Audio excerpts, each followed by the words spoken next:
Hello guys, in this video I am going to show you how to set the engine type in the TomTom Go application.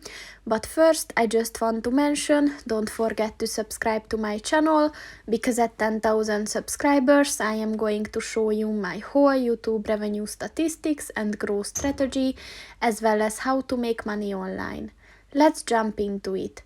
First of all, open the application on your phone. And then click on the menu button at the bottom of the page on the left.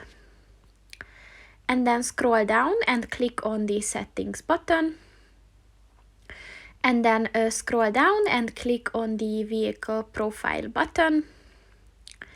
And then within this section, click on the engine button.